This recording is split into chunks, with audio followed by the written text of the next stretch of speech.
Welcome to our channel. Securing your GitHub account is essential to protect your code and projects. Follow this quick guide to enhance your account security. Step 1. Log into your GitHub account at github.com using your username and password. Navigate to your account settings. Step 2.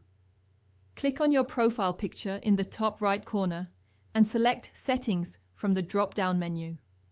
Step 3. In the left sidebar, click on Password and Authentication to access security settings. This is where you'll configure your security measures.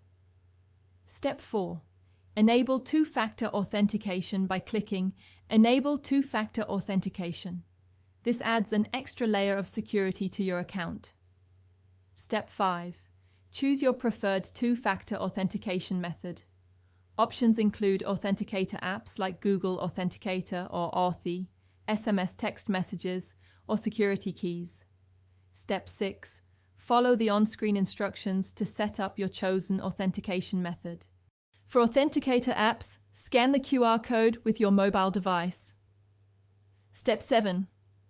Save your recovery codes in a secure location. These codes allow you to access your account if you lose your two-factor authentication device. Step 8. Review your account's authorized applications and devices. Remove access for any apps or devices you no longer use by clicking Revoke next to them. Step 9. Enable Vigilant Mode in your account settings to display verification status on all commits, showing which commits are verified and signed. Step 10. Regularly review your security log to check for suspicious activity. This log shows recent authentication attempts and account changes. Don't forget to like this video and subscribe to our channel.